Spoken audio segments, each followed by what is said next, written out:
This is Stephanie Coons from Palm Desert, California, and you're listening to Killafornia Dreaming on the Orbital Jigsaw Network. This episode of Killafornia Dreaming is brought to you by BLUBRRY. Creating a podcast is not that simple. It's more than just recording yourself and uploading it. To really get your show to be everything that you want it to be, you're going to need a little more than that. You need easy and reliable hosting so your time can be spent creating your content. The most accurate download stats so you know if you're reaching the audience that you're wanting to. And a web page that makes setting up totally easy on you and won't take up too much of your valuable time. And BLUBRRY offers all of this and more for hosts and aspiring hosts alike. Simple media hosting, a fully integrated WordPress website with their PowerPress sites. So, if you already have a podcast or you've always dreamed about starting one, head over to www.orbitaljigsaw.com to sign up, and the first month is on us. The BLUBRRRY support team is available to walk you through the steps of migrating your show without losing any subscribers or to help you get started in the process of launching your new show. With the first month for free, using promo code DREAM, you've got no excuses. So, let's get on to today's show. Before we get started, though, I wanted to take the time to thank everyone who gave their comments and feedback on the back-to-back Patreon episodes that I had for supporters of the show, The Tale of Mary Vincent and The Tale of Linda Sobeck. And I had a small spike in new subscribers following those episodes, and I think I was able to thank most of you who joined in July and August in the last episode. There were a couple more of you who have joined who I would like to take the time to thank now. Linda Ortiz, Belky Garrido, Jen M., who increased her pledge, Tracy Davis, Lacey Rowe of the fabulous Curious AF podcast, and Sunny Nelson. If you would like to gain access to the 2 newest Patreon bonuses, as well as all the other content available, for as little as $1 a month, you too can gain access. Also, exclusively for Patreon subscribers, Killafornia Dreaming has launched a sister Facebook page called KD2 Postmortem. If you subscribe and you would like to join us for a more in-depth discussion regarding the Patreon content, please request to join and answer the question that you are prompted to when you do. Thank you to all of you who stepped up and subscribed to Patreon in the last couple weeks, and to all of you who continue to support the show. Now, in regards to today's episode, this story has many, many players in it. There are so many names, so many characters, defendants, witnesses, reckless young people, many parents of said reckless young people. But there is only one mastermind and one victim.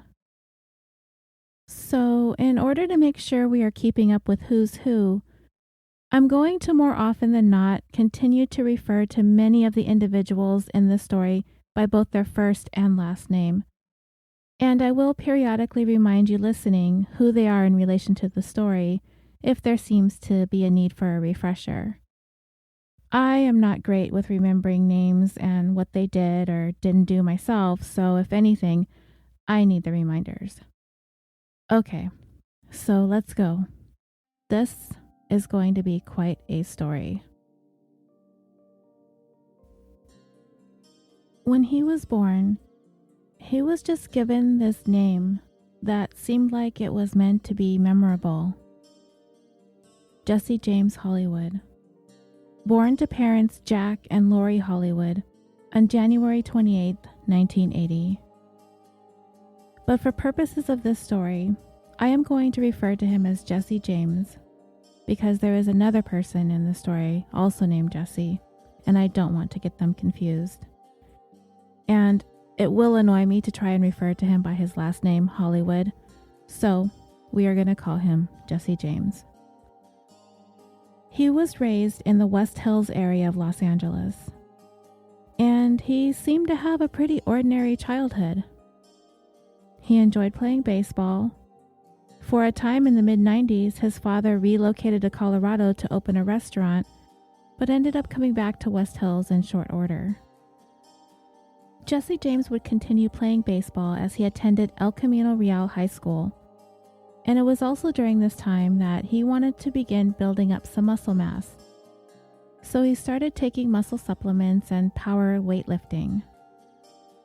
But by his sophomore year, he started showing some troubling emotional behaviors.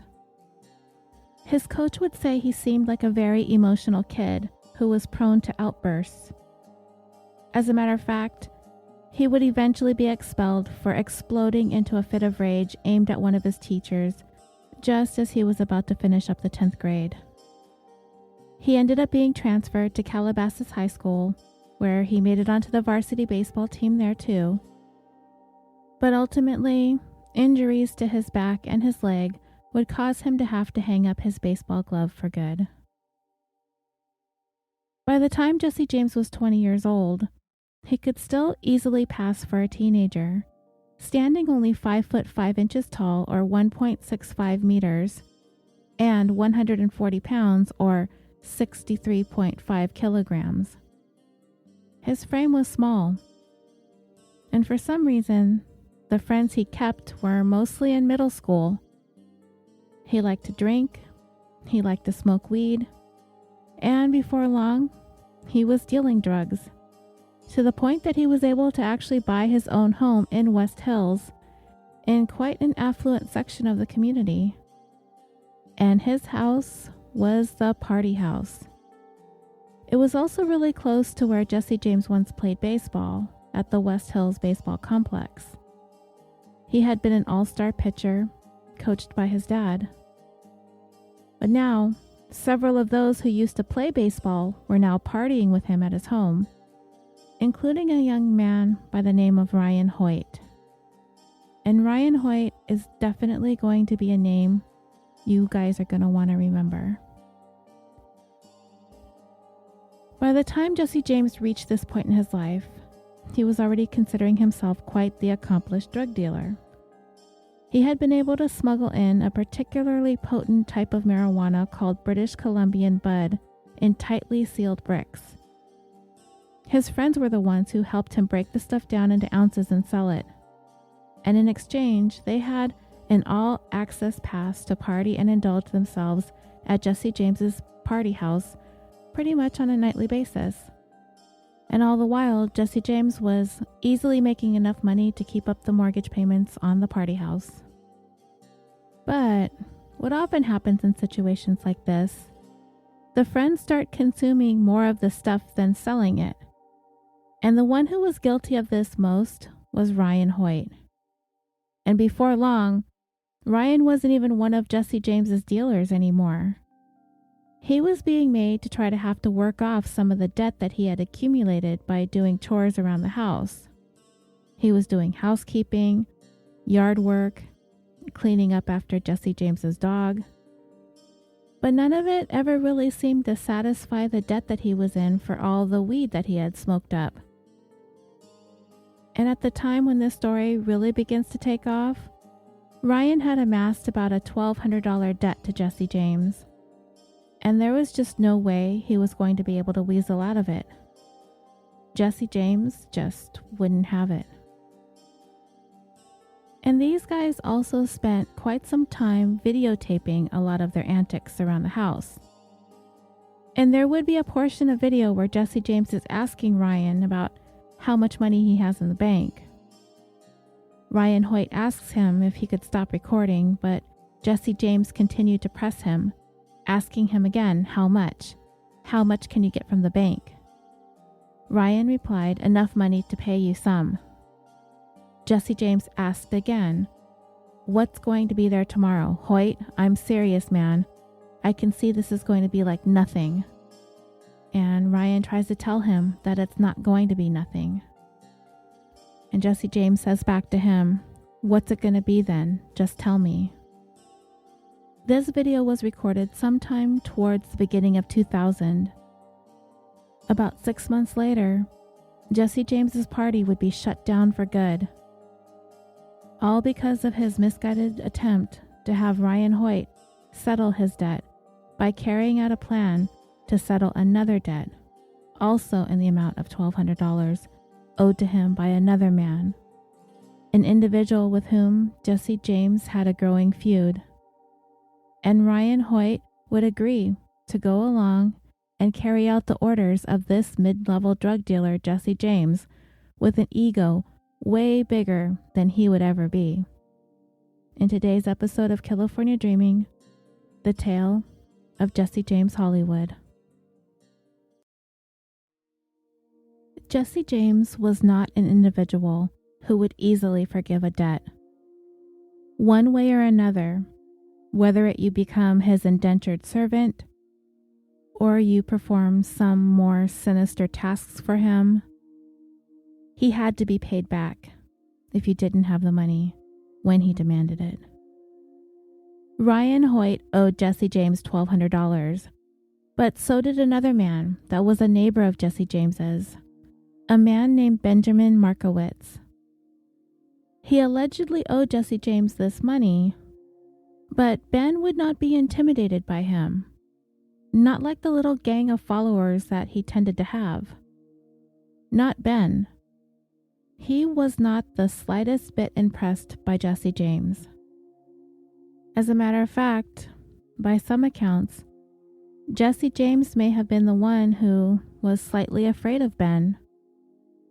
They played in the same baseball league when they were kids, but Ben was older, much larger, and not to mention more of a badass than Jesse James.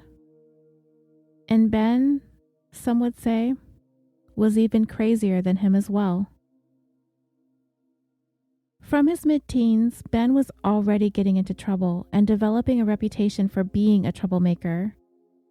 He had vandalized property, stolen cars. He had taken a pair of brass knuckles to another kid's forehead, splitting it open, and he had spent 8 months in a juvenile detention camp. He went by the name Bugsy, and he was heavily tattooed. He even had tattooed on him the insignia of the Peckerwoods, which is a white supremacist gang based in the San Fernando Valley, even though his dad was Jewish. And his father, Jeff Markowitz, who operated his own machine shop in his home where he manufactured parts for the aerospace industry, was divorced from Ben's mom when he was only 4. But then he took over custody when Ben was 12. Dad had tried a variety of different tactics to get his son on the straight and narrow. He sought professional help for Ben. They tried medications. He tried getting Ben into martial arts, thinking that would be a good outlet for his son. But nothing really seemed to work. As Dad would put it, I didn't know what the hell to do. He was becoming this urban legend in our hometown. Jeff Markowitz would eventually get remarried to a woman named Susan, and together the couple would have another son, a half-brother to Ben, named Nicholas. He was 7 years younger than Ben. And as Nick grew up, while his older brother was off blazing a path of destruction through his teen years, it didn't seem that the couple felt as though that they were going to pretend like they were going to be able to bridge the age gap between the brothers. They were not going to be able to try to forge a healthy bond between the two. Susan was very protective of Nick, not really wanting Ben's destructive behavior to have any effect or influence on him. As a matter of fact, Susan did everything that she could to shield Nick from witnessing any of Ben's troubling behaviors or knowing the reality of what really goes on in his older half-brother's life. But Susan's efforts were all for naught. Ben was his older brother, and Nick grew to idolize him. He really looked up to him. And Ben, for his part, didn't do anything to try and keep his family out of his antics either. He just was never low-key about any of his destructive behaviors. So Ben and Jesse James lived approximately 12 blocks away from each other.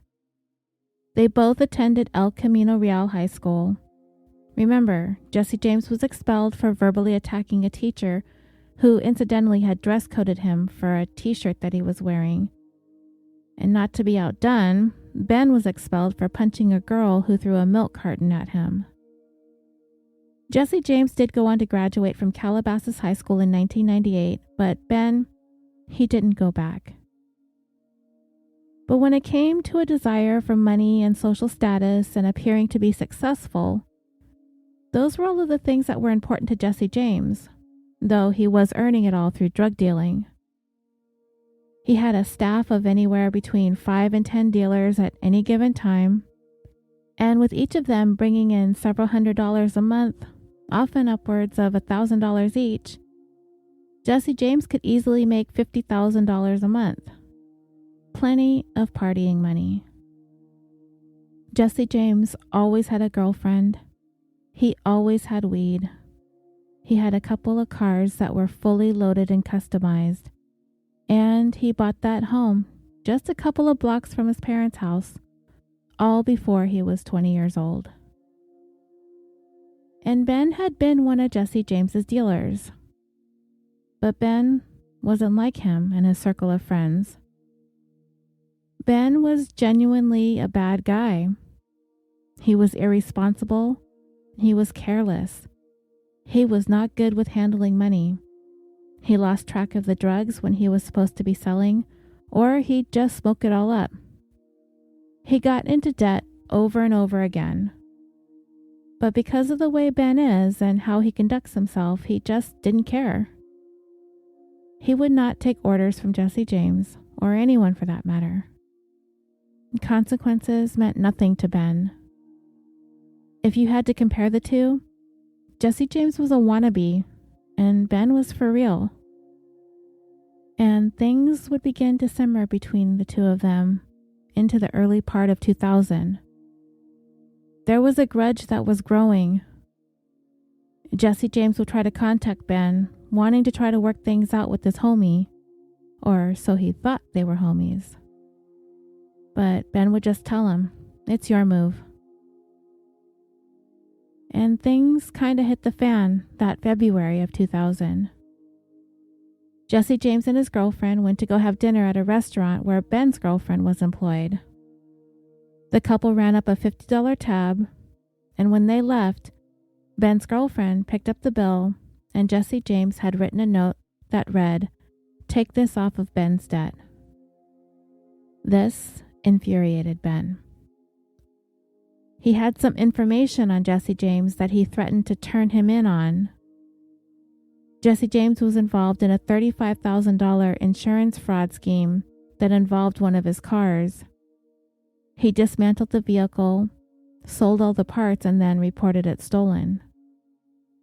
According to Jesse James's dad, this scared him. Ben scared him. Dad would even go so far as to say that Jesse James was being terrorized by Ben.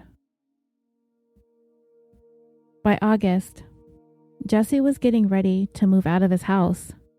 He had everything put in storage by the 6th of August.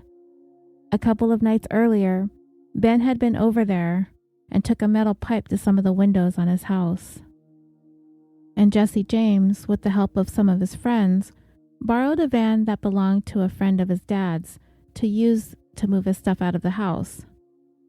Driving the van was one of his old baseball teammates, a guy named Jesse Ruge, another high school dropout, most of his body covered in tattoos as well, as he had a family member who worked at a parlor. And in the back of the van, another baseball teammate, William Skidmore.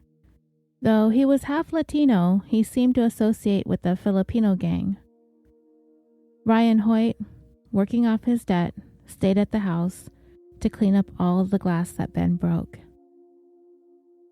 So the three of them are in this van, and they have this plan to head up to a festival in Santa Barbara that week, Old Spanish Days. But before they left, they felt like they needed to deal with Ben first. They weren't going to let him off the hook for breaking those windows at Jesse James's house. They discussed amongst themselves what they should do. Maybe they could look for him. But then what? Did the three of them think that they could take Ben? Maybe. I don't know. They entertained the idea of going by his house and breaking some of their windows in retaliation. And as they drove along, trying to come up with a plan to deal with Ben, they just so happened to spot Ben's 15-year-old brother Nick walking by. This was about 1 o'clock in the afternoon.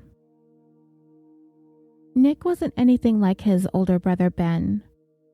He was a pretty good student. He participated in school plays.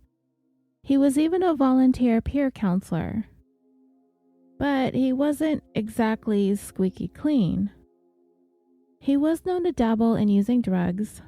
Well, maybe a little more than dabble. He was known to regularly abuse Valium, and he smoked dope. He had been caught at school with drugs and was taken into custody. The night before, he had gone out with some friends, and when he got home, it was obvious to his parents that he was high. But they just allowed him to go to bed. They would talk to him in the morning about it. Well, when Nick woke up, he really did not want to deal with his parents. So while his mom was distracted, he quietly slipped out of the house. And that's when Jesse James spotted him walking down the street. The three of them in the van decided to jump Nick. They quickly pulled up next to Nick and got out of the van and started attacking him, punching and kicking him. Then they tossed him inside the van. But as they were doing this, a woman named Pauline Ann Mahoney was driving by when she saw that the three of them were doing this to this kid. She managed to see the license plate of the van before it sped away, and she and her 3 children in the car chanted the plate number in unison as they made the rest of the way to their residence, where they were able to call 911 with the plate information. She told the operator that there were some guys beating the crap out of a kid. 911, however, made kind of a huge mistake, and they didn't get all the information. They did dispatch the call, but instead of broadcasting the incident as a kidnapping, they broadcasted it as an assault, which was much less urgent. There was even a second 911 call with a similar description of what took place. But I just don't think they got the information across that the kid was being forced into the van. So the officers responding to the call, they called up Pauline and spoke to her over the phone instead of going to see her in person and making an actual report of the incident. The police just didn't think that the event these 911 callers witnessed was all that serious. And what made things even worse is they never got in touch with the registered owner of that van. You know, they had the license plate, but they read the address wrong of the registered owner, so they never got in touch with him. They never got the information that he loaned his van to his friend's son who was moving, and they never tracked it down. They dropped the ball. And as a result of these egregious mistakes, 2 LAPD officers were written up, and 2 911 operators were suspended for 3 days. And this would not be the first missed opportunity to help Nick. I don't know what it was about everyone who encountered Nick over the next 2.5 days, but in some ways, it kind of reminds me of Kitty Genovese. Many of you crime buffs out there know the story. She was the woman who was stabbed to death outside her apartment in Queens on March 13, 1964. And about 2 weeks later, after an investigation into the crime, the New York Times published an article that claimed 38 people either saw or heard the attack on Kitty, but no one attempted to help or call police. It's been called the bystander effect. Yeah, in this story, this is kind of what this feels like what happened to Nick. As many as 24 people would see Nick, and they knew at least in some capacity, that he was being held against his will. But nobody did anything, or became seriously alarmed about the situation, or made any attempt to contact law enforcement. But it should be noted that it wasn't necessarily apparent that Nick was being held against his will. They weren't always exactly keeping a close eye on him. And Nick kind of went along with what they asked him to do without too much hesitation or worry. Nick knew why he was there, the feud with his brother. And he figured the best thing that he could do was to be as cooperative as he could be, so he could help Ben get out of whatever jam he was in. He even jokingly said that someday this was just going to be another story that he would tell his grandchildren. Since these guys had Nick in tow, they were most likely not going to make it to the festival in Santa Barbara, but they were still going to go up that way anyway. It didn't seem like they thought this through very much. They had Nick, so now what? As they drove, a pager that Nick's mom had given him started chiming. She had just given him the thing a week earlier with the stipulation that he had to respond as quickly as possible when his mom beeped him. And it chimed again and again and again. And it was aggravating Jesse James. He threatened to harm Nick if he tried to run or do anything crazy, and he took his pager as well as some other items out of his pockets. He had some baggies of marijuana as well as some Valium. Jesse James let him have some Valium and smoke a little bit. But Nick also had a small phone book in his pocket. Jesse James flipped through the numbers, found Ben's, tore it out, and threw the book out the window. But whatever reason he did that, he would never give Ben a call. So now, they needed to figure out where they could hide Nick. As it would turn out, Jesse Ruge had a party friend that lived in Santa Barbara, a guy named Ricky Hoflinger. They brought Nick into the bedroom and secured his wrists with duct tape, and they used a sock as a blindfold. A friend of Ricky's who was over at the time was curious as to what was going on, but all Jesse Ruge would say is, "Hollywood is tripping out." Jesse James told him to shut up, and he said in a hushed voice to the curious friend, "Don't say." I'm assuming Ricky and his friend did not want to have any part of this, so they left. He would later say that he didn't want to know what was going on, and he did not want to get involved. And Jesse James's cohorts kind of didn't want any part of this either. These are some serious charges, right? William Skidmore wanted to leave, and so did another friend that they had picked up after they kidnapped Nick, a guy named Brian Affronti. But they all seemed kind of intimidated by Jesse James, apparently, as Brian lied and made up a story that he had a previous engagement to attend to. He just didn't want Jesse James to think that he was trying to weasel his way out of what he was doing. So Jesse James let them have the van. They were relieved that they weren't a part of the kidnapping anymore, but they were still going to be held accountable for some part of it. After all, William Skidmore took part in the actual kidnapping, and he would technically still be responsible for anything that would happen to Nick thereafter. Brian Affronti didn't actually take part in the kidnapping itself, so his role in the whole thing at this point was minimal. Jesse James would end up leaving Ricky's house as well that night. Records show that he did use his phone to call Ricky's house, most likely to check up on Nick. And what he's actually doing at this point is distancing himself from Nick. Jesse Ruge was still there, but Nick was no longer bound with duct tape and the blindfold was off as well. He was pretty relaxed considering the manner in which he was brought there.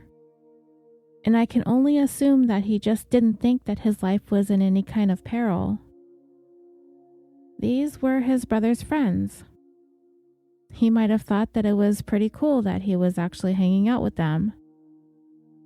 Nick and Jesse Ruge smoked some weed. They drank some alcohol and they played some video games. Nick was probably glad that he wasn't having to deal with his parents at home, to be honest, seeing as he had been in some trouble earlier that day about what had happened the night before, coming home high. Eventually, Jesse Ruge decided to go back to his place with Nick, which was only a mile away from Ricky's house. Jesse Ruge's father was the manager of a biological science greenhouse at UC Santa Barbara, and his mom was a Christian musician and singer. When they arrived, Jesse Ruge's parents saw Nick. They saw that he was with their son, but they never actually asked what he was doing there or why he was spending the night. Seems a little bit weird, but okay. Parents parent differently, right? So the following day, which was Monday, August 7th, 2000, Jesse Ruge, and I'm assuming his parents were gone for the day at work or whatever, he had company over at his house this time. 17-year-old Graham Presley, he was selling drugs for Jesse James in the Santa Barbara area. And with him, he had two girls that kind of just hung out with him most of the summer. 17-year-old Natasha Adams Young and 16-year-old Kelly Carpenter. They all were over, hanging out, smoking weed, watching TV, eating food, all along, doing all of this with Nick. Natasha thought Nick was kind of cute, and he fibbed and told her that he was 17. He's actually 15. Natasha would later describe the experience at Jesse Ruge's house as pretty laid back. There was no indication that anything was amiss. Everyone was having fun. Eventually, everyone piled into Natasha's car and they went over to her place for a little bit. And it was at this point, Natasha came to understand that Nick was brought to Santa Barbara by force. But he reassured her that everything was cool because these were his brother's friends. They had some kind of a dispute and he was trying to help his brother work through it. And that's why he was there. And he just wanted to make sure that his brother Ben was going to be okay. He told her this wasn't a big deal. He was going to be okay. They just had to work things out. And the best way for him to do that, to help his brother, was to go along with what these guys wanted for now. So when the group got to Natasha's house, she helped Nick with some small open wounds that he had sustained when he was beat up, just so that they wouldn't get infected. And a little while later, after arriving at her house, Jesse Ruge left. This meant Nick was alone with Natasha, Kelly, and Graham. This would be the first and only time that none of the original three individuals who kidnapped Nick weren't with him. So dreamers, Nick is not being restrained. He seems to be in friendly company. None of the three people who jumped him and kidnapped him are there anymore. So does this mean that the kidnapping has ended? For all intents and purposes, Nick is free to go. To walk away, if he so chooses, right? Well, I guess it all depends on what Nick thinks is going on. He's probably not sure where he is. Remember, he's only 15. He could very well still be thinking that he's being held against his will. Remember, he is trying to protect his brother. Maybe the thought of fleeing never even crossed his mind out of fear that one of these guys might do something to harm Ben. And he just didn't want that. Ben was the reason Nick was being cooperative all along. He most likely doesn't want to do anything to jeopardize his safety. So the next day rolls around, Tuesday, August 8th. Nick was going into day 3 there in Santa Barbara, and they were still at Jesse Rugi's place. So by now, as I've taken you to this point of the story, you've come to find that virtually a parade of people have encountered Nick. And it is common knowledge that he is not there by choice, though he is very much at ease, in spite of how he came to be in this predicament. But Natasha, this was rubbing her all the wrong way. Maybe it was because she kind of took a liking to Nick, but she just knew something wasn't right, and that maybe she needed to say something to someone. Well, her mom, as it were, happens to be a criminal defense attorney. She didn't get into specifics, but she kind of presented it as a hypothetical. That what if there was this kid who might be in some kind of trouble or danger, that Natasha knew about it, what would be the best thing for her to do? And her mom said if there was someone that she knew that was in trouble, the best thing for her to do would be to call the police. Natasha ruminated over this. Calling the police could potentially get a lot of people in big trouble. Is that something that she wanted to do? She was worried about Nick, but was he really in all that much trouble that warranted a call to the cops? She wanted to make sure first, before she made things worse than they needed to be, that Nick was really in some kind of danger. She paid Graham a visit. They took a walk and chatted about the situation. He tried to reassure her to not worry too much, that Nick was going to be fine. They saw him, right? He wasn't being restrained. He wasn't under any kind of duress. He was fine. The whole time that they were there with him, everything was fine. But Graham also reminded Natasha that Jesse James Hollywood was crazy. His words.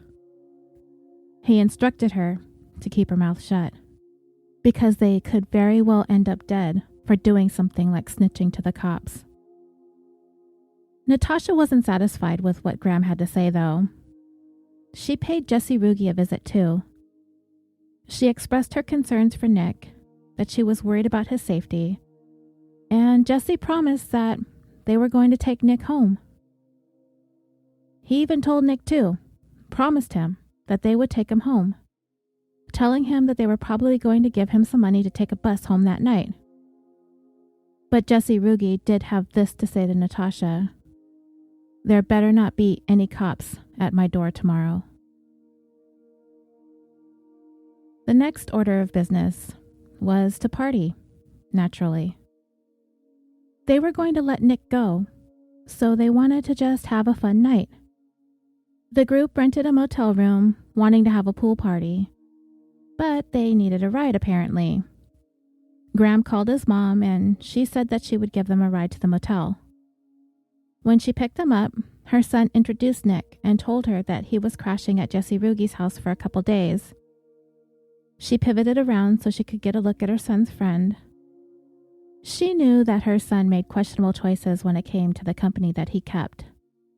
So much so that a few months back, she invited Jesse Rugi out to lunch to size him up.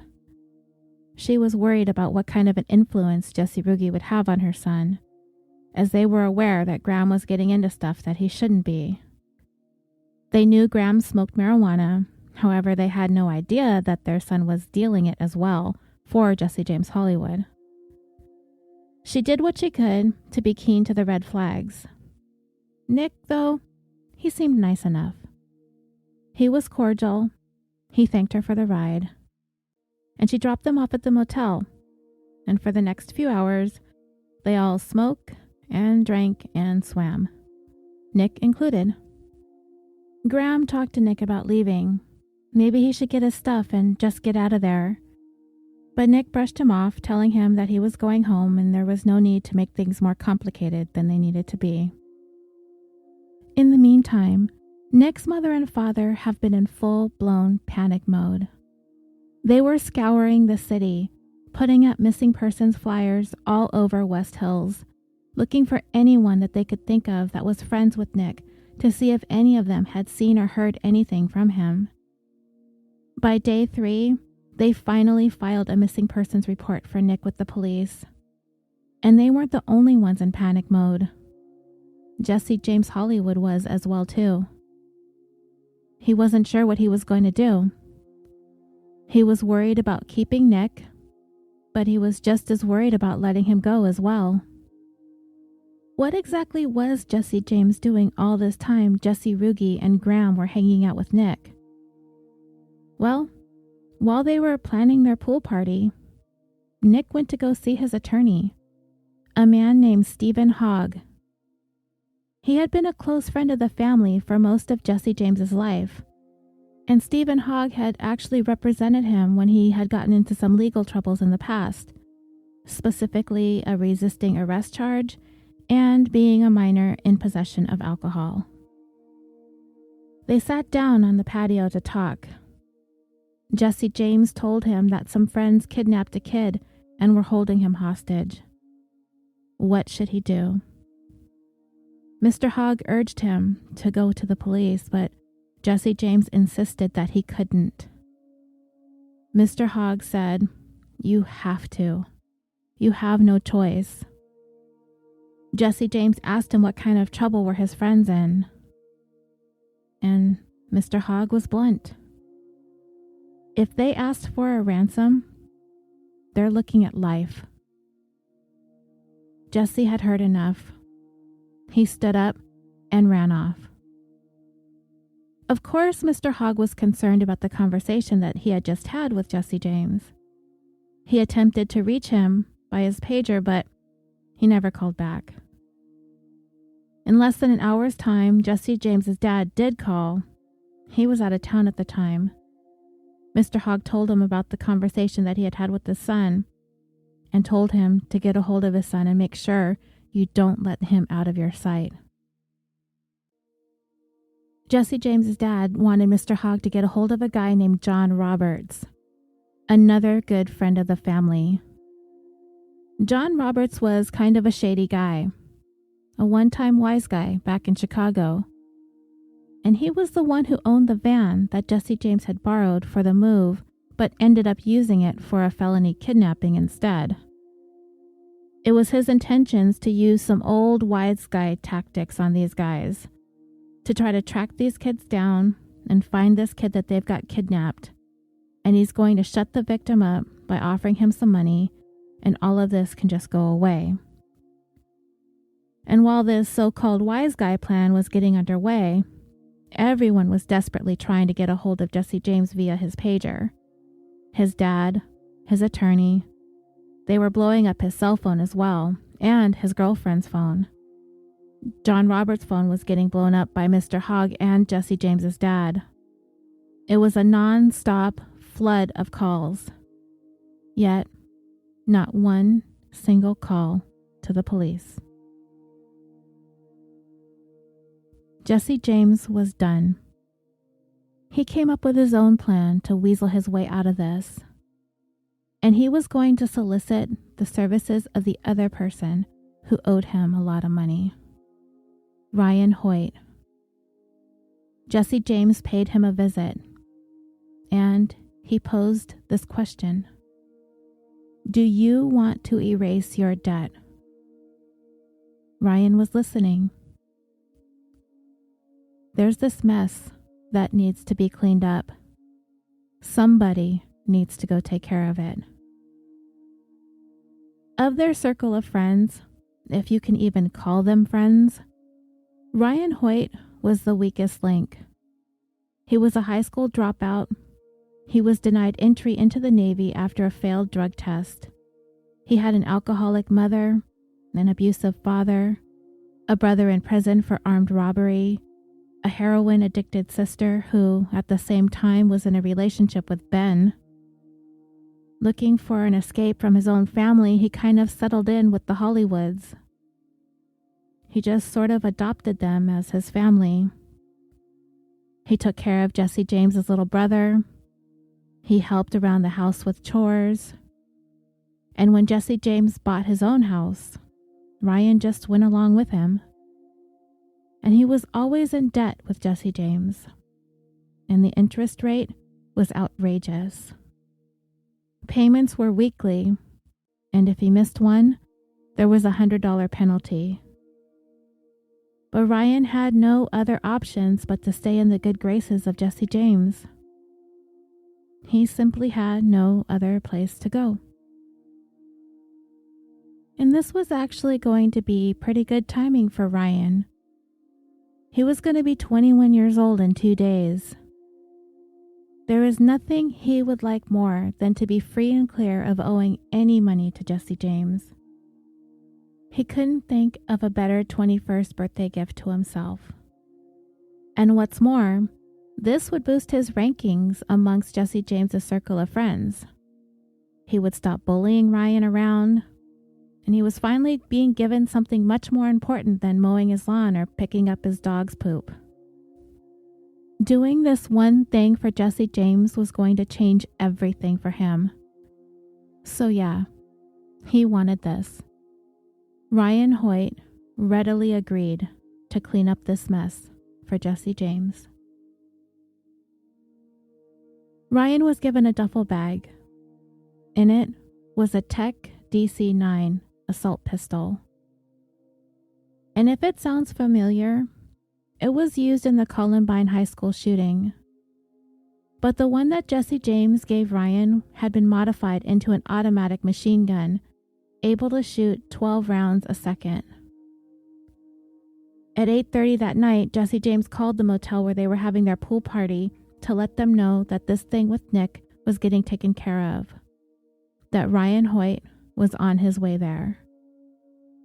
And while all this was going on, Jesse was going to take his girlfriend Michelle out for her 20th birthday, which happened to fall on that very day. They had dinner at the Outback Steakhouse, a good distance away in the city of Northridge, California. Dinner came to $108.98. Jesse James charged it to his credit card.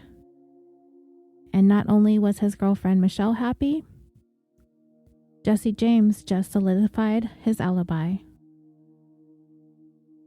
As it was getting close to 11 p.m. that night, Jesse Ruge announced that the party was over. Nick's ride home was on their way, so the others that were there at the pool party packed it up and went home. Ryan Hoyt, ever the weakest link, managed to get lost and had to stop several times for directions. And when he finally got there, he found the three of them, Jesse Ruge, Graham Presley, and Nick Markowitz. And I'm not really sure why Graham stuck around. He really hadn't been a part of this whole kidnapping scheme. As a matter of fact, Ryan Hoyt had never even met him before that moment. But Graham stayed, and in doing so, he became a part of it all. Ryan and Graham got into the car and started driving. Graham was doing the navigating because he was familiar with the area. They made a 15-mile drive through some very narrow single-lane roads along the Santa Ynez Mountains. They chose a spot to park and hiked a part of the way through some thick brush for about 100 yards or so, the length of a football field. Graham was carrying a shovel, and when they found a spot, he started digging. He claimed Ryan Hoyt ordered him to dig, holding the Tech DC-9 pointed at him. But Ryan Hoyt said that never happened. Either way, Graham was digging, but it was not going well at all. The ground was very hard and rocky, and he ended up maybe carving out about a foot or two deep into the ground. And that was just going to have to do. Ryan and Graham made their way back down to the motel to pick up Jesse Ruge and Nick. By this time, it was already past midnight, August 9th. They took the same route that they had taken an hour earlier, to the crest of the Santa Ynez Mountains. They parked where they had previously parked, but this time, Graham stayed in the car.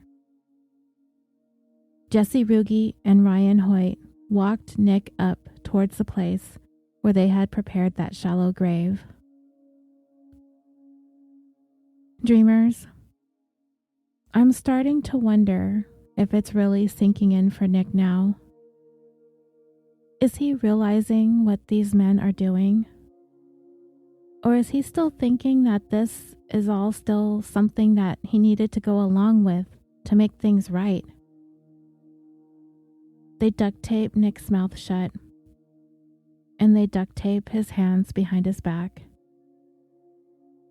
Was he thinking that they were going to hide him here while they tried to sort out everything between Jesse James and his brother? But when they pulled out that Tech DC-9, did it finally dawn on him? Or could he have still been under the impression that maybe they were just trying to scare him? Not once in the last few days did Nick ever feel like he was in any kind of danger. And looking back upon this, I can't help but wonder what was going through Nick's mind. Ryan would be asked later on about this very moment. The moment that he led Nick up to that grave. Does it haunt him? Did Nick beg for his life? Does this keep you up at night? Ryan Hoyt took the shovel and smashed it into Nick's head, and then shoved him backwards into the grave. He aimed his weapon, squeezed the trigger, 9 rounds fired, and then it jammed. I don't know how many bullets would have gone into Nick if it hadn't. The rounds tore through Nick's stomach, his chest, his neck, and his face. Almost every bullet tearing straight through his body and out his back. Ryan shoved the gun underneath Nick and along with Jesse Ruge attempted to bury the body. But the grave was just too shallow. They used anything that they could find to cover up what they had done. And Ryan was pleased with it, kind of giddy with excitement at his very first kill. Jesse Ruge vomited. They went back to the car and drove off. They dropped Graham off back at the motel and instructed him to check out in the morning. He was supposed to be home already. He had a curfew. Remember, he's only 17 years old. But his mom had already gone to bed, so he just stayed there and gave his mom a call in the morning at 6 a.m. to come and pick him up. And this is where all the lies began. Graham's mom got there to the motel, and clearly she could see something was wrong with her son. All of the blood had drained from his face.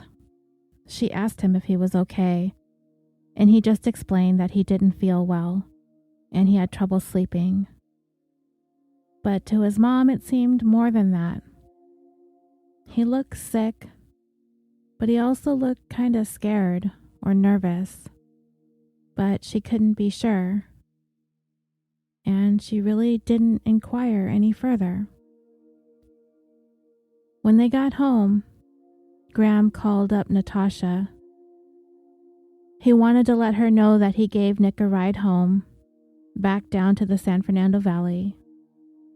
She was relieved to get that update. She turned around and called her mom and said everything worked out okay with that thing that she had mentioned the other day about the boy in trouble. And Mom was glad to hear that news as well. Ryan Hoyt made his way back down to West Hills. He met up with Jesse James, who was very pleased with Ryan having taken care of that task that he assigned him. He even rewarded him with $400 more on top of wiping out that balance of his debt.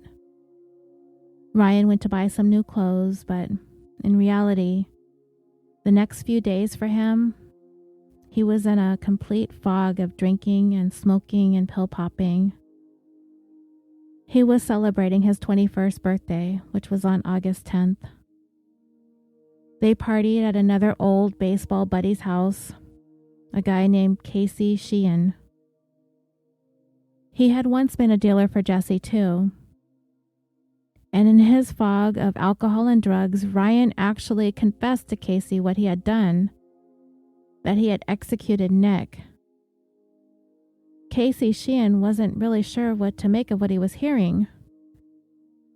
There wasn't very much emotion about what he was telling him. Ryan didn't seem overcome with any kind of guilt or remorse, so Casey decided that he just kind of didn't believe him. But here's the thing. It was Casey's car that Ryan had used to drive up to Santa Barbara to clean up Jesse James's mess. And this worried Casey. So much so that he decided he needed to confront Jesse James himself. And when he did, all Jesse said was, "Don't worry about it." Let's get back to Nick for a moment. From what it sounded like, it seemed like these guys chose a pretty good hiding spot to put Nick's body, right? I mean, they drove for a long time, through some winding, narrow roads. They even hiked part of it too. They figured it would take a long time to find Nick's body, if anyone ever found it at all, right? Not so fast. In case you hadn't noticed thus far in the story, criminal masterminds, these morons are not. They thought they picked a remote location. And maybe it looked like that at night, especially. But in reality, they dug that grave right smack in the middle of a hiking trail. A very busy hiking trail. And it wasn't only busy with hikers, but remnants of campfires. There was litter all over the place, empty beer bottles, graffiti covering all of the boulders surrounding the spot. It only took 3 days, on August 12th, for a group of hikers to notice the smell and swarms of flies hovering around where Nick lay. They may have thought for a moment that it was an animal, except upon closer inspection, it was wearing pants. They alerted police. Nick had decomposed very quickly in the August heat, and it took the medical examiner 2 days to match a terribly decomposed fingerprint to the ones Nick had on record from the time that he was caught with marijuana. On Monday, August 14th, detectives from Santa Barbara drove down to the Markowitz residence, getting there at around 6:30 in the morning. Nick's mom was still in bed, though I doubt she was resting very well. Nick's dad looked out the front window.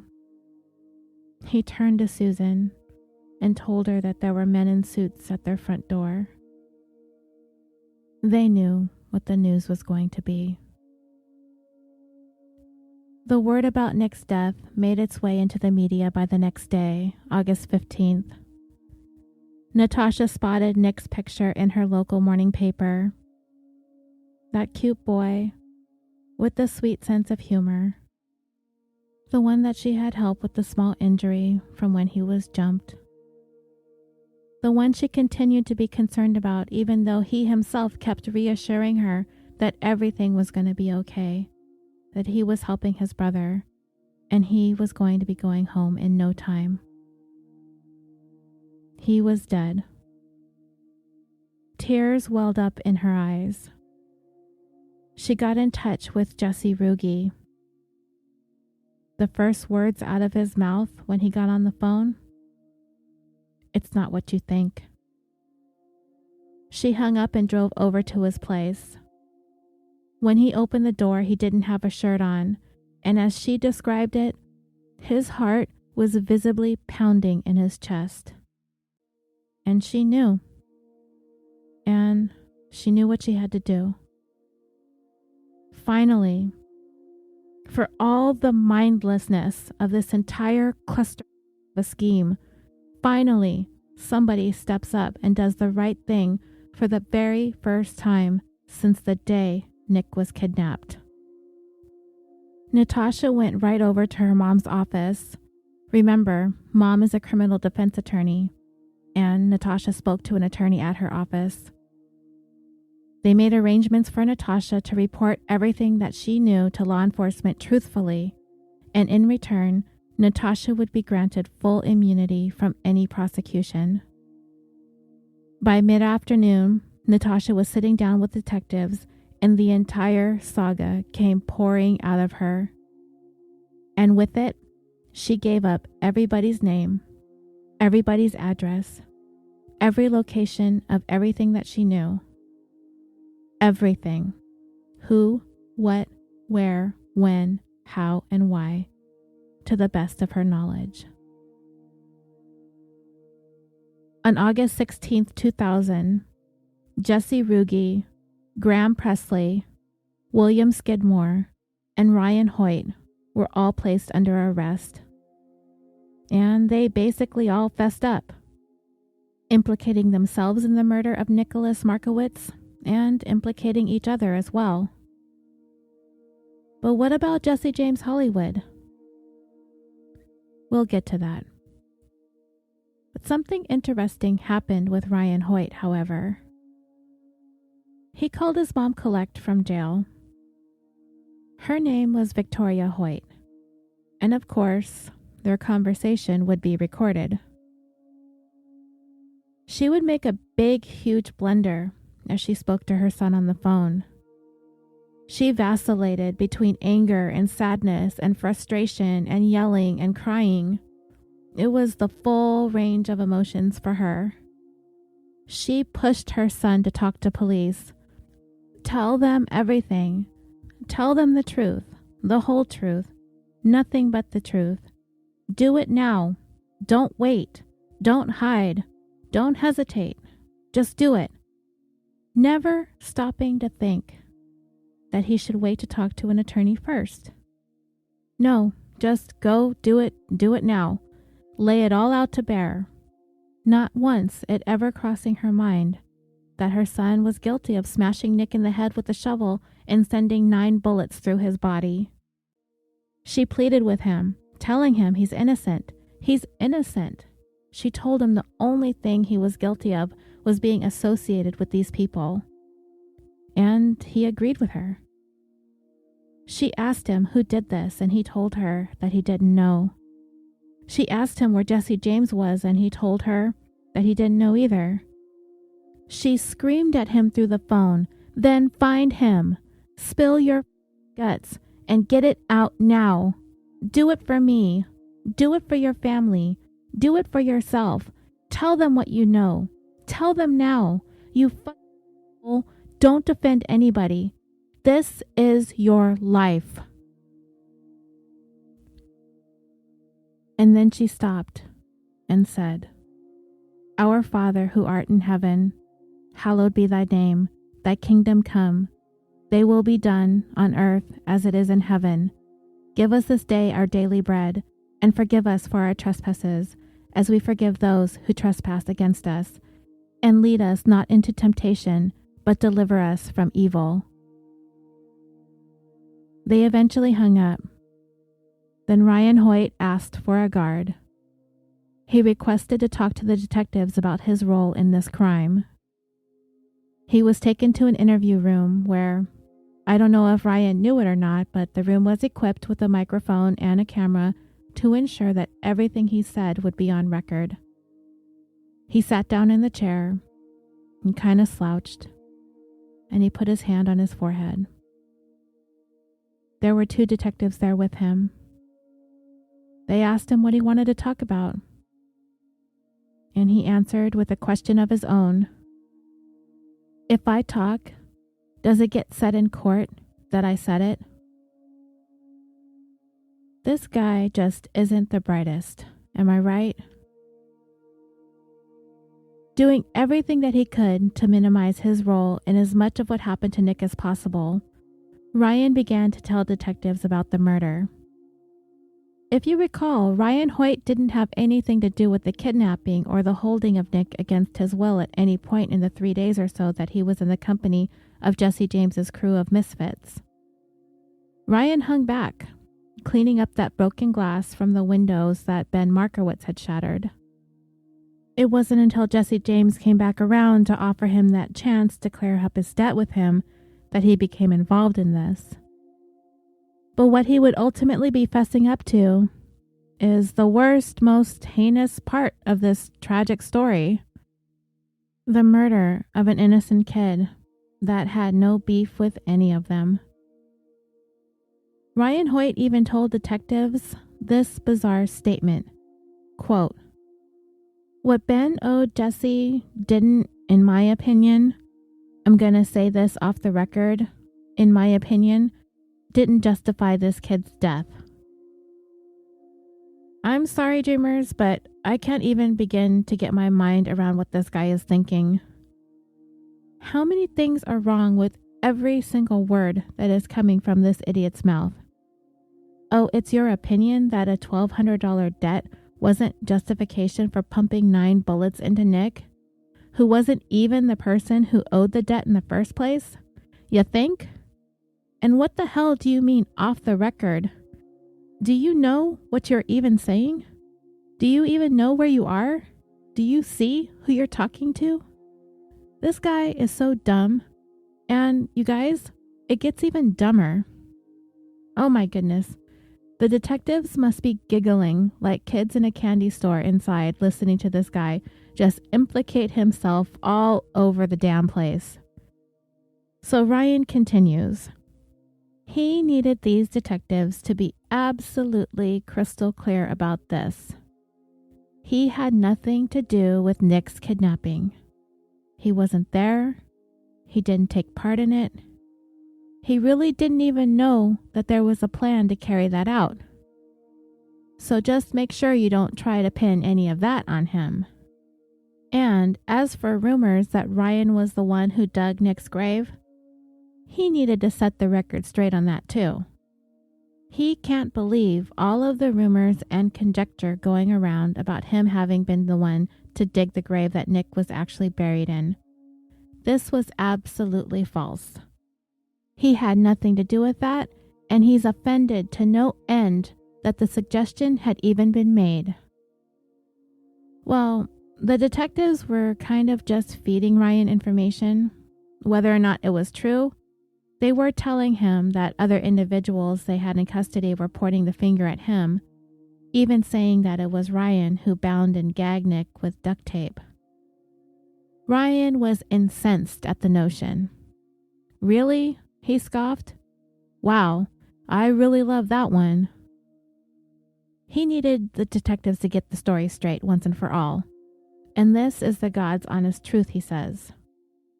The only thing I did was kill him. Well, alrighty then. I wonder if his mom, Mrs. Hoyt, regrets advising her son to tell the detectives everything. Because tell everything is exactly what Ryan Hoyt did after she demanded that he do so. Everyone that was under arrest were spilling their guts too. And Jesse James? Well, where the hell was he at? He had distanced himself from everything. He did what he could to keep his hands clean. He stayed away from Santa Barbara. He set up his own alibi. He had everyone else doing the dirty work for him, while he ran the show from afar.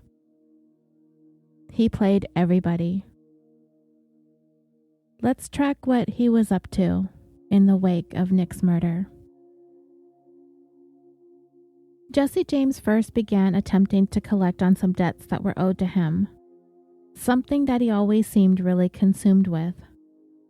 One of the guys who had driven the van back down from Santa Barbara following the kidnapping, Brian Affronti, owed Jesse James about $4,000. He was also keeping a shotgun that belonged to Jesse in his house, hidden in a sleeping bag. When Jesse James arrived at Brian's home to collect the money, Brian wasn't home, but he was able to tell Jesse James where to find it, and that he had stashed it someplace in his house, but his parents were there, so he told him to take the sleeping bag with the shotgun too, so his parents wouldn't think it was weird. Okay, I'm just going to say this right now, but what the hell is up with all of these parents and all of these kids and young adults running amok from the San Fernando Valley to Santa Barbara and back, borrowing cars, partying at houses, dealing drugs, smoking drugs, drinking, girls, crashing at everybody else's house, kidnapping, having guns, motel parties, and all these parents have really prestigious, high-paying jobs, and their kids are just wreaking havoc and mayhem everywhere they go. Is this a case of more overindulged, unsupervised, underdisciplined, spoiled rich kids? It kinda sounds like it, I guess. So anyway, Jesse James by this time was driving a Lincoln that he had leased. He went to Palm Springs first. His girlfriend Michelle was there participating in a modeling convention. When he arrived, he went to his bank and withdrew about $24,000. And then the couple headed to Las Vegas, where they checked in at the Bellagio Hotel and Casino. Meanwhile, Jesse James's dad, Jack, had heard about Nick's murder. And ever since he had heard about what his son had told the family attorney, Mr. Hogg, regarding the kidnapping, he had been frantically trying to get a hold of his son to get some answers. But Jesse James had yet to return any of his dad's calls. Finally, he did call his dad to let him know that he was headed to Colorado to visit a family that they had resided with for some time in the 90s, the Dispenzas. Jesse's dad immediately called Richard Dispenza. This was Jesse James's godfather. Richard, at the time, was the assistant football coach and head coach of the girls' soccer team at Woodland Park High School in the city of Colorado Springs. Jack Hollywood told him that his son was in some kind of trouble. He didn't know what kind of trouble, how he was involved, or even what was going on, but all he knew was that Jesse James was headed towards his house. Well, come to find, both Jesse James and Michelle were at Richard's house already in Colorado Springs the day that everyone was arrested for Nick's murder after Natasha had implicated everyone with her statement. And Jesse James is going to yet drag another person down with him in this already convoluted story. Michelle had flown back to Southern California by the time Jack Hollywood got in touch with him. Richard Dispenza helped Jesse James hide. Using his own name, Richard rented a room for Jesse at the Ramada Inn. When detectives from Santa Barbara showed up at his doorstep in Colorado Springs the following day, Jesse was checked in at the hotel. Richard Dispenza, a well-respected member of the community, a teacher, a coach. He had just been named Teacher of the Year at Woodland Park High. There was a community outreach group called Tobacco Free Teens, a group that encourages teens to quit or to prevent teens from smoking. Richard Dispenza was the founder of this group. The detectives were standing there, standing right before him, asking for the whereabouts of Jesse James Hollywood. Richard had the opportunity to do the right thing, to end all of this in that moment. But he chose not to. He lied to the detectives. He told them that he didn't know where Jesse James was. For this, Richard Dispenza would later go on to be charged with harboring a fugitive. He was sentenced to 3 years of probation and 480 hours of community service. He was placed on leave until his conviction, and then he was fired. But he continued to be supported by many in the community, those that he had worked with and coached. He was able to pick up the pieces of his life and continue working in some capacity in coaching. But he passed away suddenly of a massive stroke on July 4th, 2011, at the age of 58. Detectives did find Jesse James's leased Lincoln parked at Richard Dispenza's house, And the shotgun that he had picked up from Brian Affronte's house was in there. But there was also an AR-15 assault rifle in the vehicle as well. Jesse James left the Ramada Inn on August 20th, 2000. On foot, he walked to the home of yet another old friend of his, a man named Chaz Salisbury. It had been years since the two had spoken.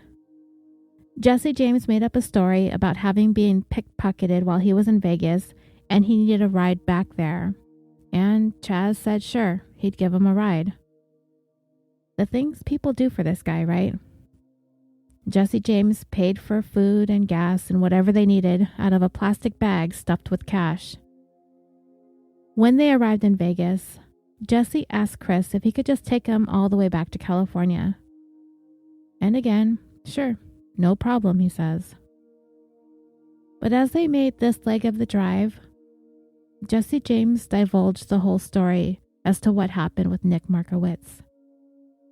He explained how Ben owed him some money, but Ben was not only brushing him off, but they were in this back and forth feud over it. So they happened to see Ben's little brother Nick walking down the street as they were headed to retaliate for those broken windows. So they took the opportunity to grab Nick to get back at Ben.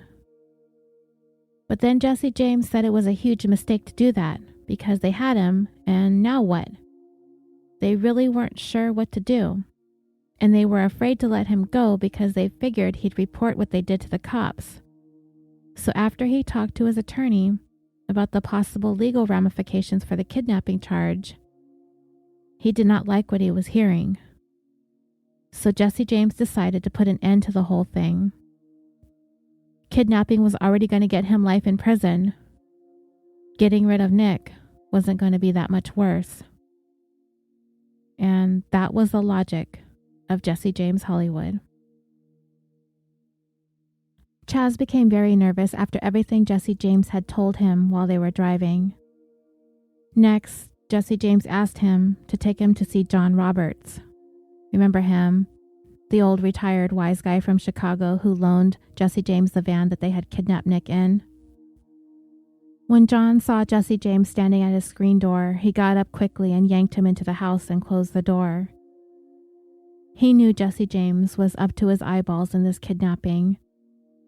He had already done what he could to get rid of any evidence in the van by pretty much having it sterilized inside and out since getting it back. Jesse James wanted his help obtaining a fake ID, but John had long lost touch with any connections he used to have. He just wasn't about that life anymore, I guess. His connections were back in Chicago, and he just really wasn't willing to get involved any deeper with Jesse James at that point. He couldn't help him anymore. He couldn't give him any money, and Jesse James was not welcome to stay at his house. So he left. 1 week later, Santa Barbara Sheriff showed up at John Roberts' home with a search warrant in hand. They knocked, but nobody answered.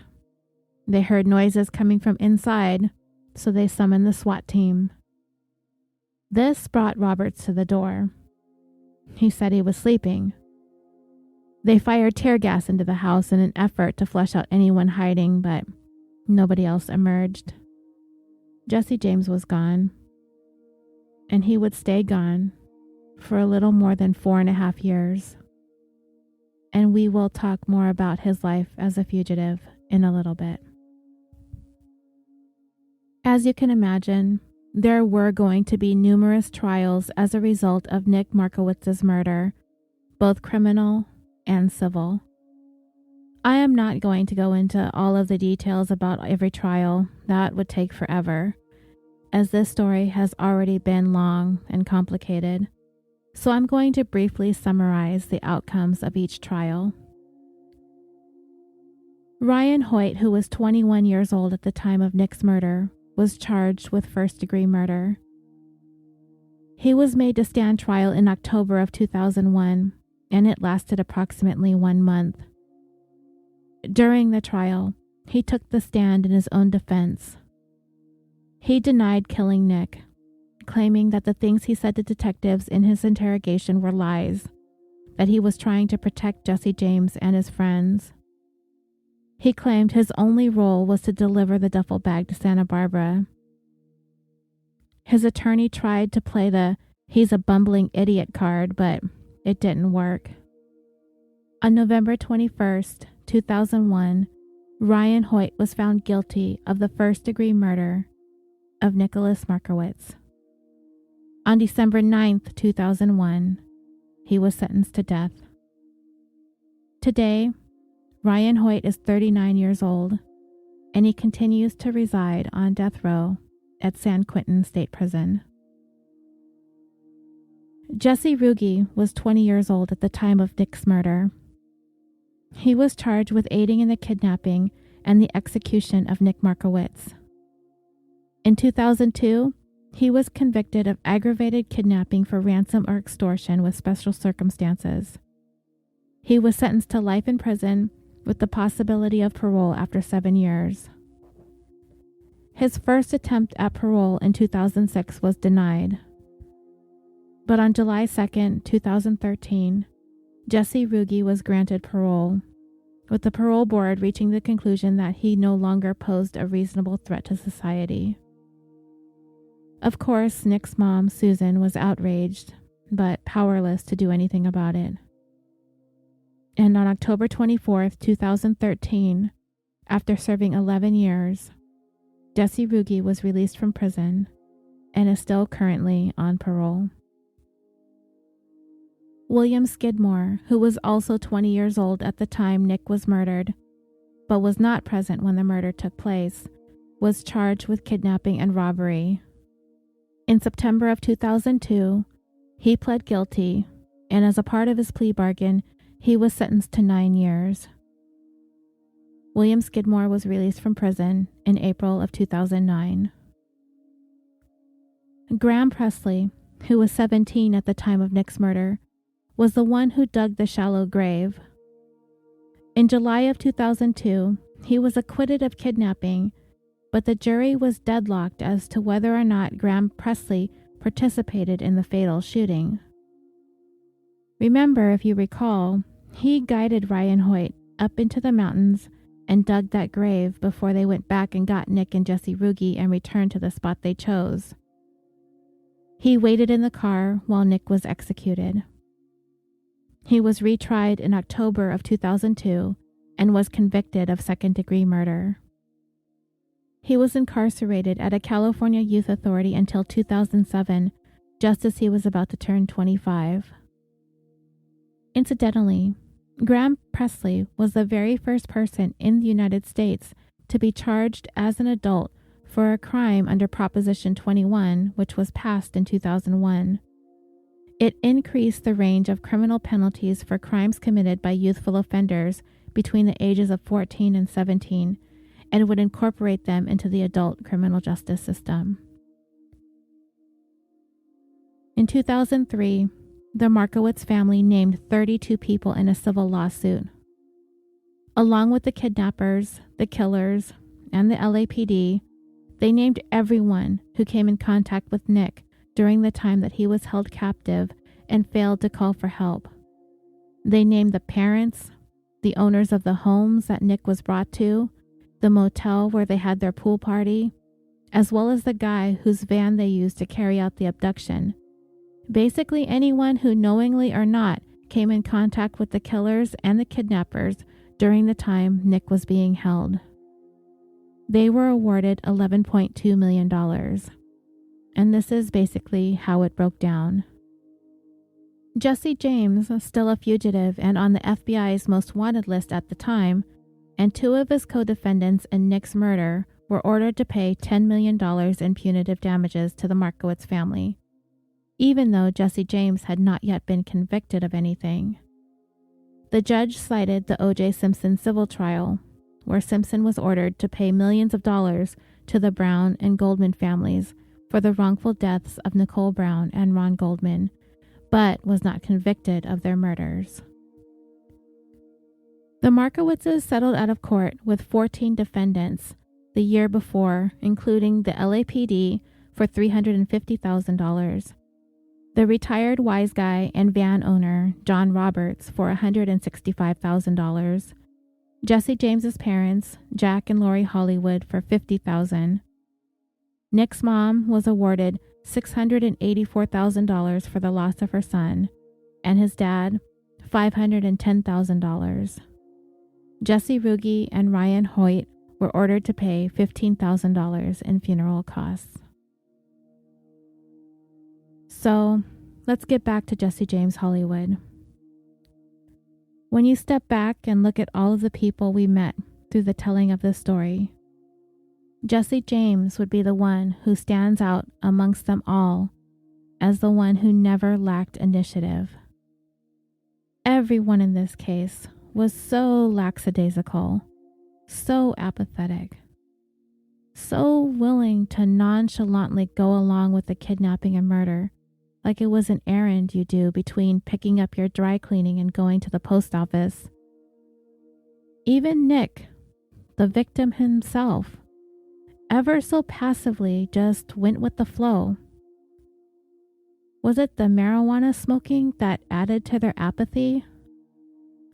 It's not unlike any other average teen that smokes weed.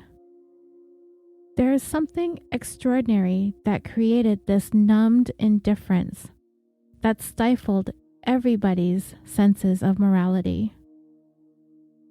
They all seemed to just go blind and deaf as they passively made their way through Nick's ordeal, without a thought or a care in the world. Where was everyone's sense of judgment or their understanding of the circumstance or their consideration for consequence? It was as if they all just checked out.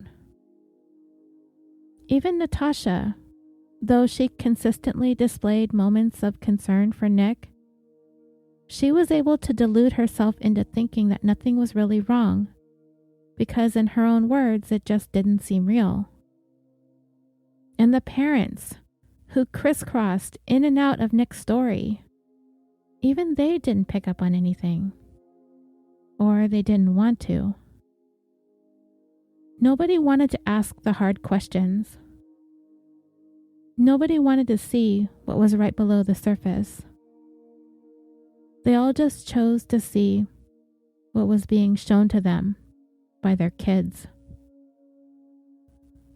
Jesse James, at the age of 20, was added to the FBI's most wanted list, making him one of the youngest ever to be placed on it.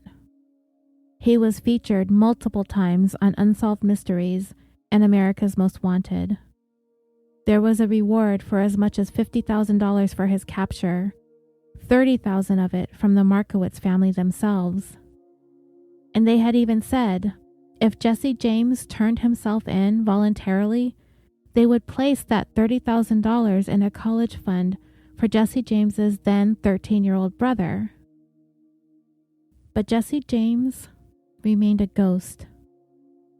You see, it wasn't as hard as you would think it would be for him, as it's been the general consensus that Jesse James's parents were helping him stay gone, particularly his father, Jack Hollywood.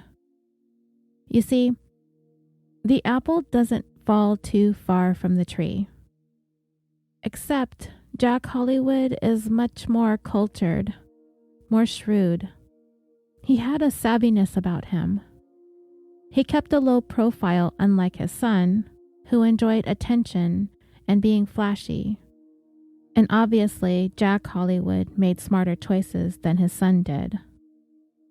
According to the Santa Barbara County Sheriff's Department, Jack Hollywood is a large-scale marijuana trafficker based in the San Fernando Valley. Jack Hollywood comes off as a pretty regular, modest businessman who uses baseball as a front for his drug trafficking.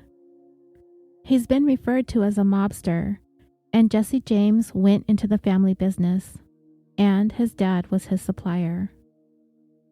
One-time wise guy John Roberts and Jack Hollywood were connected. Even when law enforcement raided Jack Hollywood's home with a search warrant, all they seized were some financial and tax papers, mortgage statements, a couple small baggies of marijuana, and a few $1,000s in cash. Hardly what you'd expect to find with a suspected high-level drug trafficker. And Jack Hollywood loved baseball, and his front for all of this was opening a trading card shop, and he also ran a wholesale car business. Unlike his son, Jack Hollywood did what he could to blend in, and investigators believe it was his dad who was helping Jesse James stay in hiding. You see, when Jesse was first a fugitive, he was doing, I guess, what you could call amateur fugitive moves.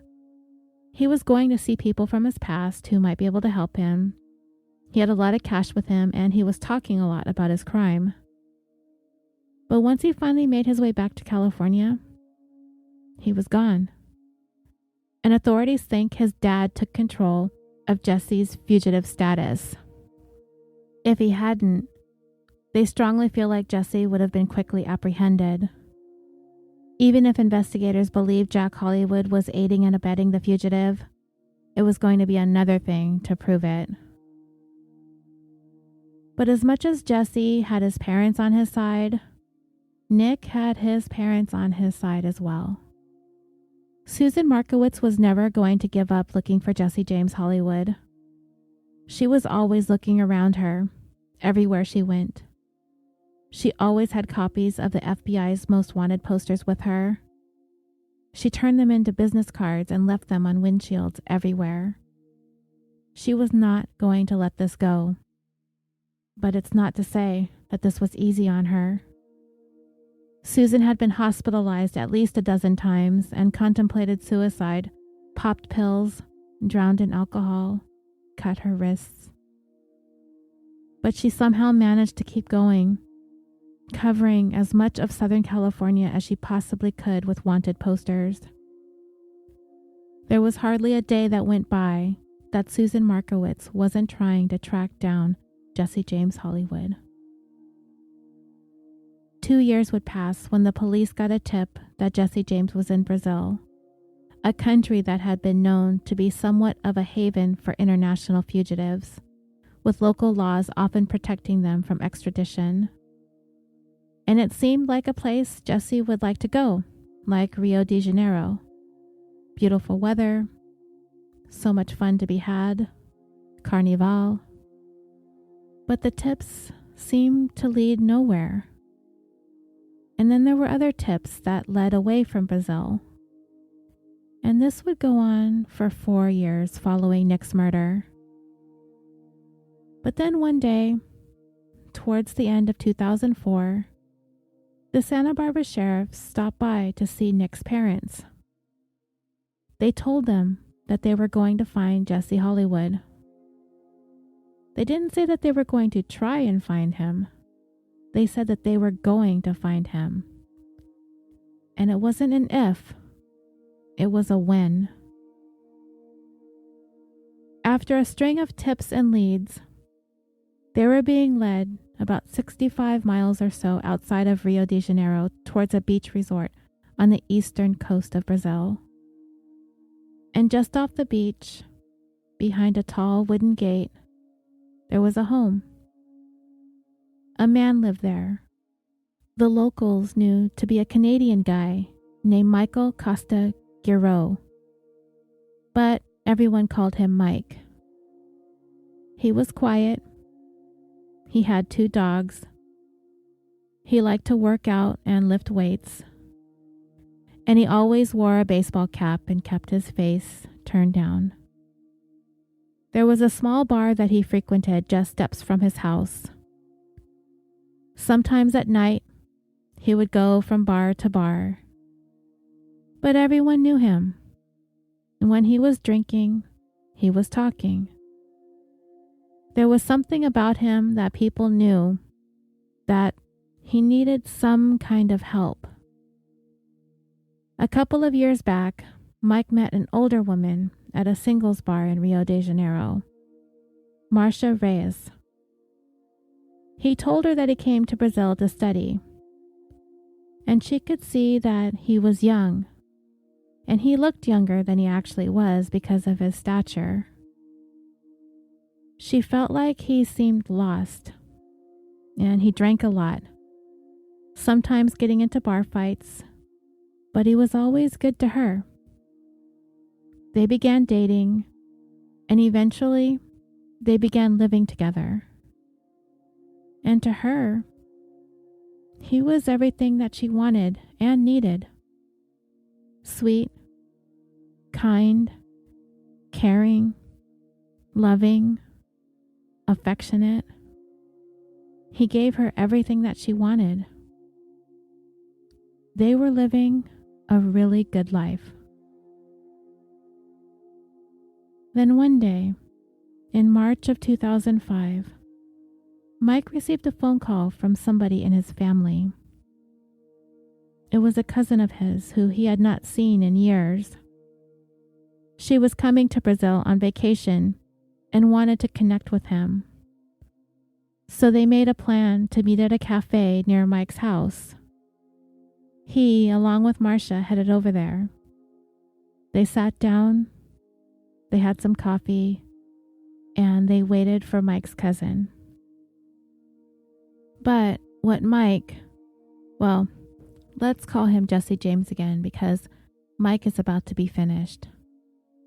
What he didn't know was investigators from California had been tracking him for quite some time.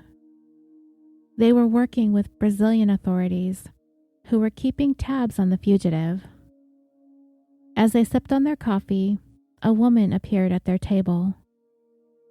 Jesse James stood up, but this was not his cousin. She was Brazilian federal agent Kelly Bernardo. Jesse James was stunned. And as other agents approached and surrounded him, they told him that he was under arrest, but he told them that he was Michael Garreau. Of course, they knew they had the right guy. His 4.5 years on the run had finally come to an end. He was placed under arrest for the kidnapping and murder of Nick Markowitz. Police haven't outright said it, but confidential sources familiar with the case have said that they were led to Jesse James by tapping his father's phone and listening in on their phone calls. And from all that I could find online, Jack Hollywood hasn't faced any charges in his role in any of this. That's not to say that he never did. I just was unable to find the information. Marcia was in complete shock at what she was witnessing. The man that she fell in love with, kind, charming, caring, a murderer? How could this be? As he was being taken away from the cafe, she followed, begging the Brazilian agents to please stop. This is not possible. This cannot be. They have a child together. That's right. Marcia was 6 months pregnant with Jesse James's baby. Someone had given him the advice that if he had a child in Brazil, that he could not be extradited or deported out of the country.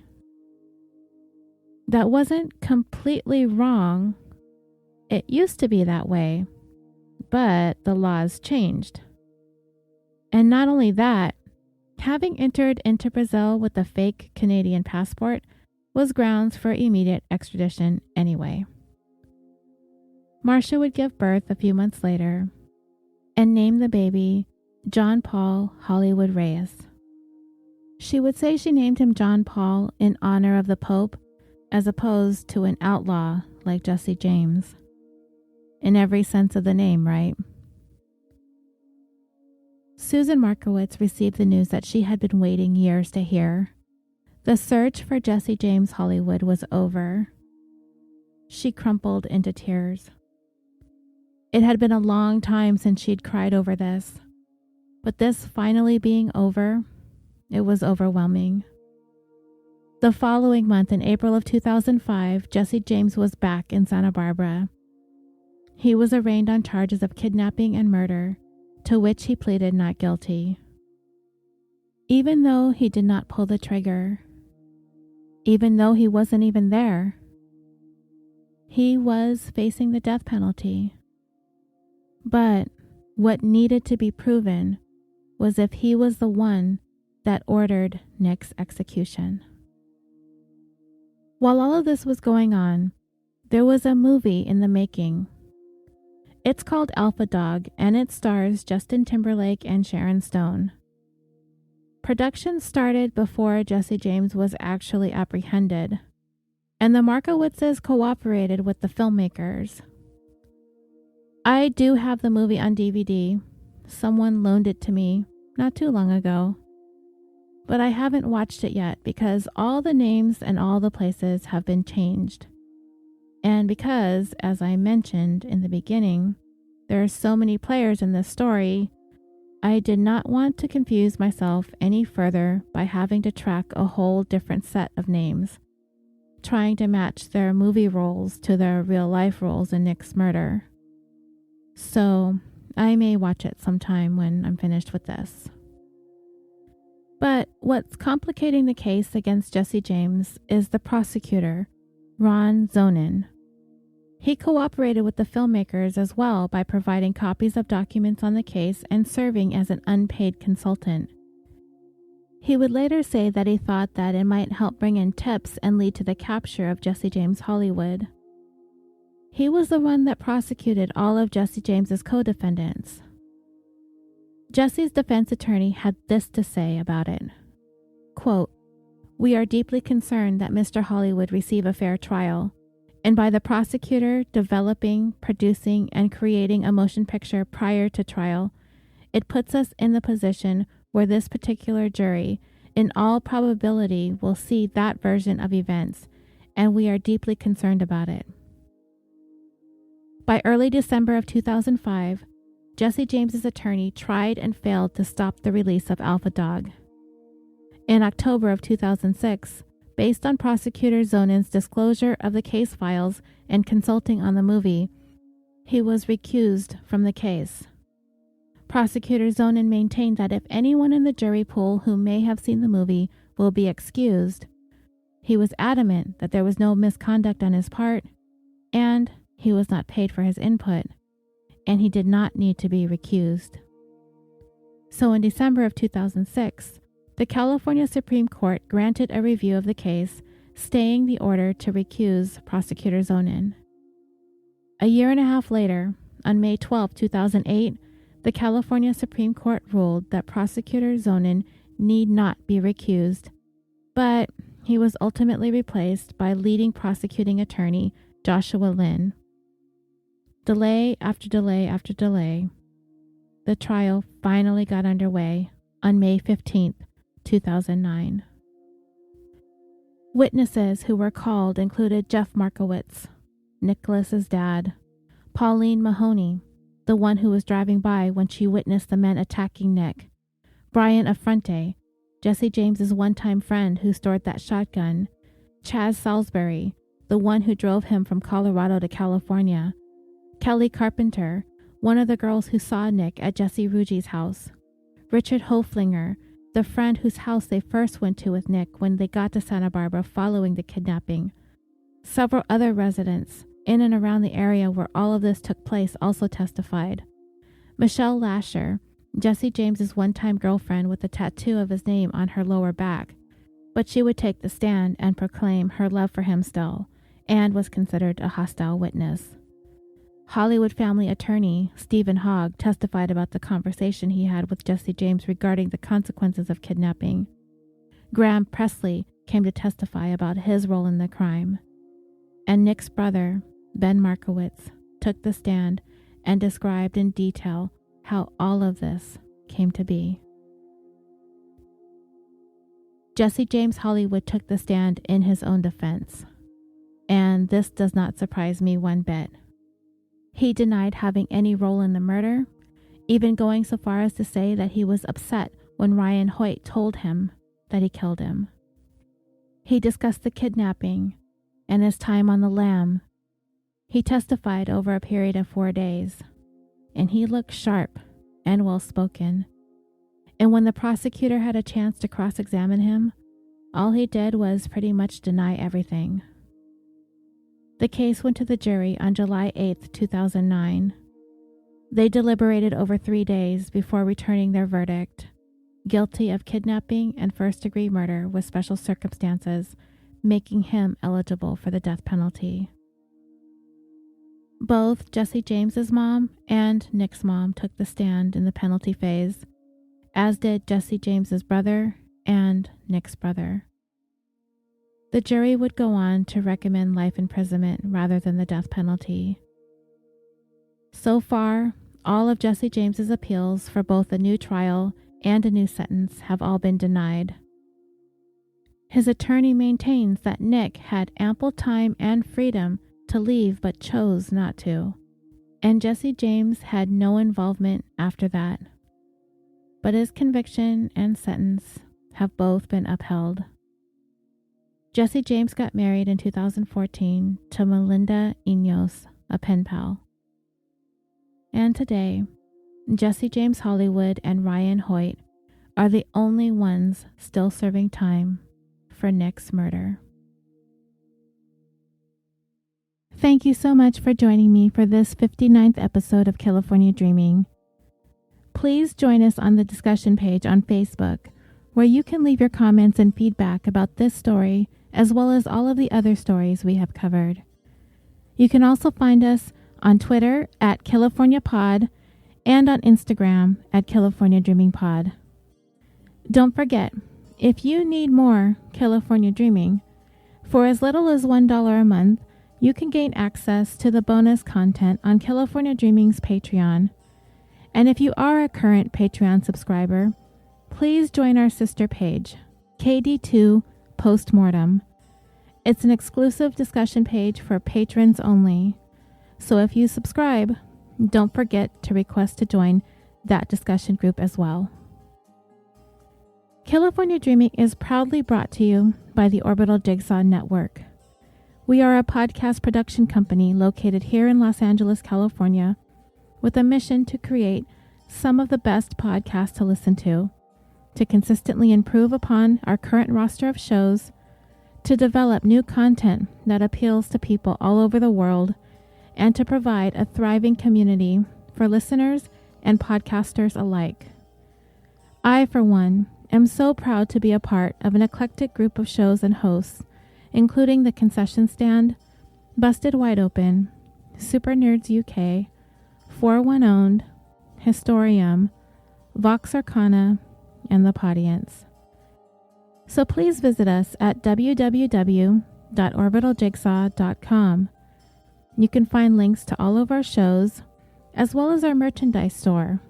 There's a blog, and if you want to just email us and let us know what you think, you can do that there too. That's www.orbitaljigsaw.com. Thank you again for listening, and until next time, sweet dreams.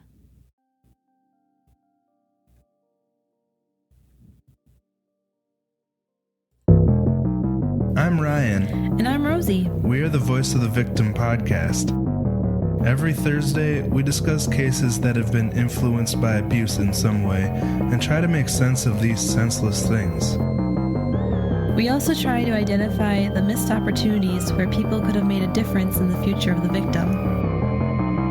We hope to help others know what to look for so we can protect ourselves and our children. Subscribe to us on your favorite app and help us spread our message. And remember, if you see something, say something. We are all the voice of the victim.